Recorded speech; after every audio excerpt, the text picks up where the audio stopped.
तिसरा दिवस आहे आज. मनोज दादा जरांगे पाटील संघर्ष आहे उपोषणावर बसले आहे. आम्ही आता आझाद मैदानात आहोत. आझाद मैदान परिसरामध्ये खूपच गर्दी झाली आहे.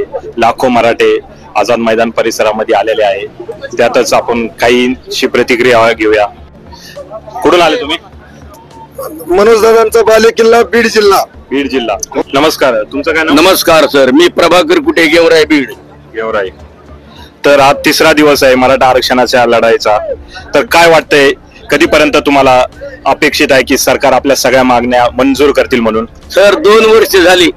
म्हणजे तसं तर जरांगे पाटील 2010 खूप म्हणजे सांगायला सुद्धा वेळ नाही, म्हणजे किती वर्षापासून धरतात ते. तुम्ही जरांगे पाटील यांना कधीपासून ओळखतात? कसा परिचय? मी 2009 पासून जरांगे पाटलाला चांगला ओळखतो, कारण त्यांचं गाव मातुरी आहे बरं का, आणि त्यांची सासरवाडी शहागड आहे. मग काय वाटतं तुम्हाला? तिसरा दिवस आहे मराठा आरक्षणाचा जो लढा आहे, त्या लढ्याबद्दल कधीपर्यंत मराठा समाजाला न्याय भेटेल? सरकारचा तर काय विचार करावाच लागणार आहे. सरकारला नाही केलं तर मग मराठ्याचा विचार करतेच ना, आणि करतील मी इथून पुढे. महाराष्ट्राला मराठ्याचा विचार मराठ्यालाच करावा लागलेला आहे. त्याच्यामुळे सरकारला फडणवीस साहेब मायबाप आहेत, जर विचार करावा सरकारने, आमचं एवढंच म्हणणं आहे. तुमचं काय मत आहे? आता तिसरा दिवस आहे मराठा आरक्षणाच्या लढ्याचा. हा लढा किती काळ चालेल काही सांगता येत नाही. सरकार याच्यावर काय तोडगा काढेल याबद्दल काय मत आहे तुमचं? सरकारनं गांभीर्याने घ्यायला पाहिजे, कारण लाखो कोट्याधीश लोक घराचे संसार सोडून रस्त्यावर तुळशीपत्र घरावर ठेवून इथं आलेत, आणि सरकारनं जर या गांभीर्यानं जर लक्ष केलं नाही तर याचे परिणाम लई वाईट भोगावे लागतात. कारण 288 आमदार आम्ही बसवले त्या विधानसभेमध्ये, एकही मादरचोदी देऊन बोलायला तयार नाही.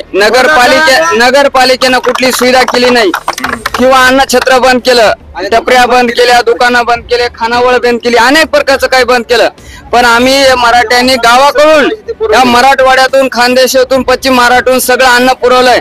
आणि एवढी ताकद आहे मराठ्यामध्ये की अख्ख्या मुंबईला अन्नछत्र पुरवण्याची ताकद या मराठ्यामध्ये आहे. आणि हे ना लालबागचं राजा जे म्हणतात हिंदुत्व, आम्ही हिंदुत्वाच्या नावाखाली फक्त राजकारण करतात. याने आतापर्यंत मराठी गेले तिथं देवदर्शनासाठी गेले, कोणाला महाप्रसाद भेटला नाही असं नाही, पण आम्ही यांना मुंबईला अख्ख्या यांच्या पिढ्यानं पिढ्या जीव घातलेला आहे, आणि अजून इथून पुढे घालू एवढी मराठ्यामध्ये ताकद आहे. तुमचं काय मत आहे? हा जो लढा आहे 1980 पासून हा लढा आरक्षणाचा चालू आहे.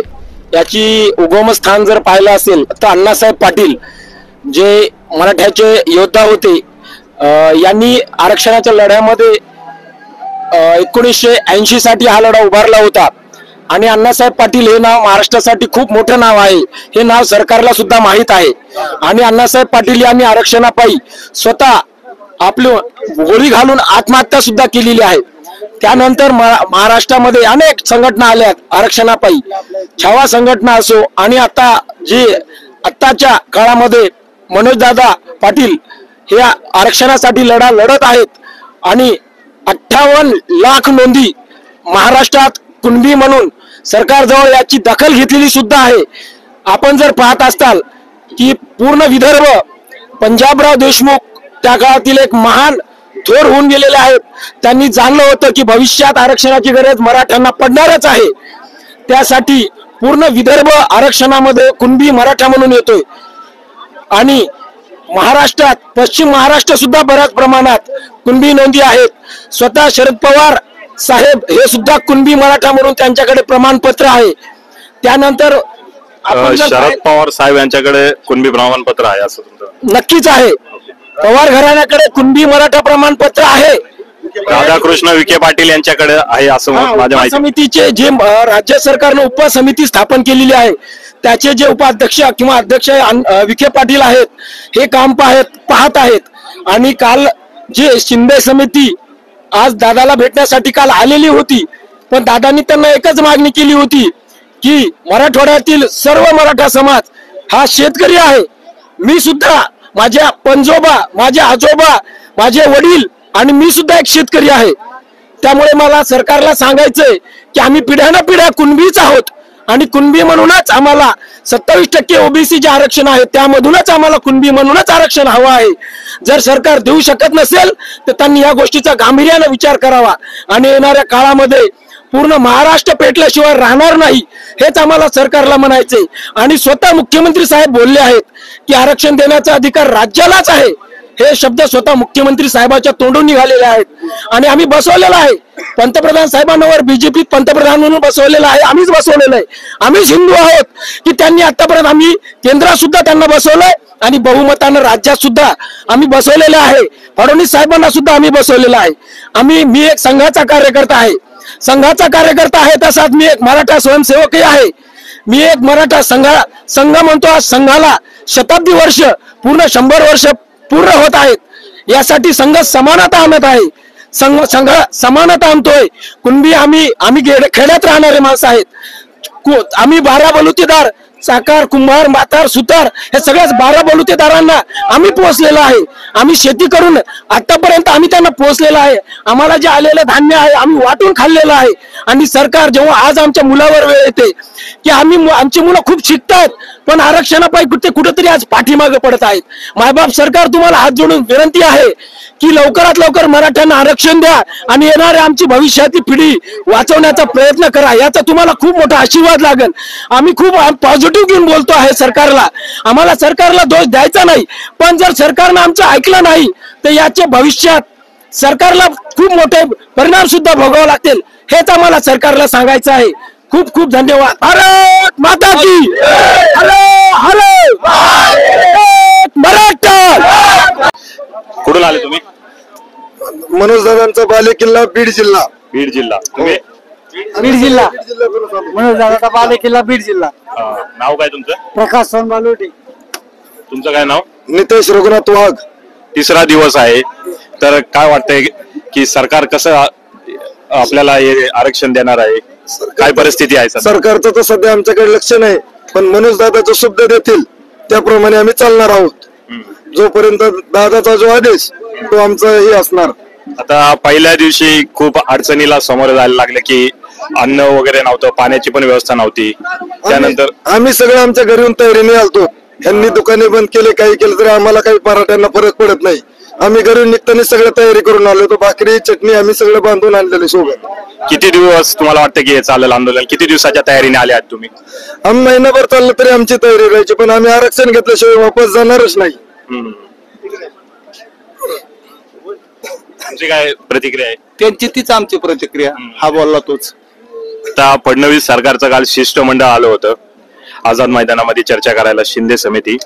त्या चर्चेमध्ये एक काही मागण्या मागितल्या होत्या मनोज दादांनी. त्याच्यावर ते म्हटलेत की विचार विनिमय करू, जसं की सखे सोयरेचं आरक्षण कायद्याअंतर्गत लागू करा, अंमलबजावणी करा. तर यावर तुम्हाला काय वाटतं, किती लवकर सरकार निर्णय देईल व काय अपेक्षा आहे तुम्हाला?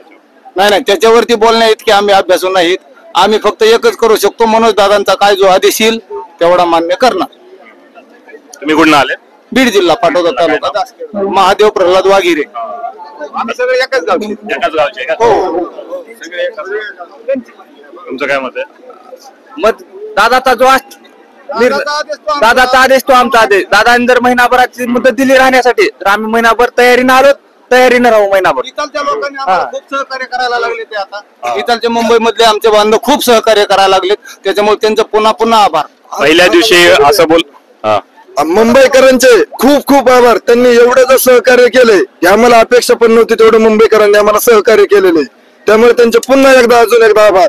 आणि प्रशासनाने किती अडवण्याचा प्रयत्न केला तरी आम्ही परत आरक्षण घेतल्याशिवाय जाणार नाही. आमची भूमिका ही ठामच राहील. दादा जसा आदेश देतील त्या आदेशाचं पालन आम्ही कठोरपणे करू. आता काल एक घटना घडली की लालबागचा राजा जो मित्रमंडळ आहे पुण्यात, ते मुंबईतील सगळ्यात एक मोठा मित्रमंडळ आहे, तिथं काही मराठा सेवक गेले होते. तर त्यांनी त्यांचं जे अन्न छत्र आहे ते कुठेतरी बंद केलं म्हणतात की जेवणाची व्यवस्था त्यांनी जे होती तिथं भक्तांसाठी ती मराठा आंदोलक बघितल्यावर बंद केलं, अशी एक बातमी आली. अहो, असा काही कट रचण्याचा प्रयत्न केला तरी आम्ही ठाम, आमची भूमिका ही ठामच राहील. अन्नछत्र बंद केलं म्हणून आम्ही काही यातून माघारी जाणार नाही अशी आमची भूमिका नाही. आरक्षण घेतल्याशिवाय आम्ही माघारी जाणार नाही. असे प्रशासनाने कितीही प्रयत्न केले, तिथले फक्त आम्हाला अडवण्याचे कितीही प्रयत्न केले तरी आमची भूमिका ठाम आहे. दादाचा जो आदेश येईल त्या आदेशाचं आम्ही 100% पालन करू. आमचं म्हणणं आहे ना, तिथे जे भक्त येतात ना, अन्न छत्र बंद केले तर त्या भक्तांना इथं पाठवून द्या, आम्ही त्यांना अन्न खायला घालू. बरोबर. पण उपाशी आम्ही कुणाला पाठवणार नाही. त्यांनी किती अन्न छत्र बंद केले तरी. आम्ही सगळ्या दुनियाला पुरणारे माणसं इसवाला पुरणारे धान्य माणसं आणि आम्हाला उपाशी मारा निघाली. अहो, घरातून 10 ट्रक गाड्या अशा भाकरी घेऊन यायला लागत आणि आम्हाला उपाशी मारा निघाली राजकर्ते. बरोबर आहे. पहिल्या दिवशी अनेक अडचणी निर्माण करण्यात आल्या सरकारकडून, पण त्यावर आपण सगळ्यांनी मात केली. काय काय म्हणले? पहिल्या दिवशी अनेक खाऊ गल्ले वगैरे बंद करून अडचणी निर्माण करण्याचा एक केविलवाना प्रयत्न सरकारकडून करण्यात आला होता, त्याबद्दल काय म्हणाल?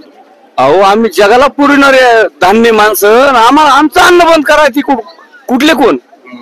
आम्ही सगळ्याला अन्न निर्माता हा शेतकरीच आहे. शेतकऱ्याला जर तुम्ही असं प्रशासन जर अडचणीत आणायचा प्रयत्न करत असेल तर याचा योग्य वेळी आम्ही उत्तर देऊ. मागतोय तरी पण सरकार त्याला हे वाटाना, थोडी पण लाज वाटते. शेतकऱ्यालाच कुणबी आहे हे स्पष्ट करायचं. आता काल शिंदे समिती आली होती चर्चा करायला दादांसोबत. त्या चर्चेतून काय वाटते, किती दिवसात मार्ग निघणे अपेक्षित आहे? त्यांचे तर म्हणजे असं मला वाटत नाही की त्यांना वाटतंय की आम्हाला आमच्या लेकरांचं त्यांचं भलं व्हावं. पण आमचं एकच म्हणणं आहे, जो मनोजदादांचा आदेश येईल ते आम्ही आदेशाचं पालन करणार आहे. हा, आम्ही काही एवढे अभ्यास नाहीत ह्या गोष्टीमध्ये, पण मनोजदादाचा जो आदेश त्याचा आम्ही पूर्ण हे करणार, पालन करणार.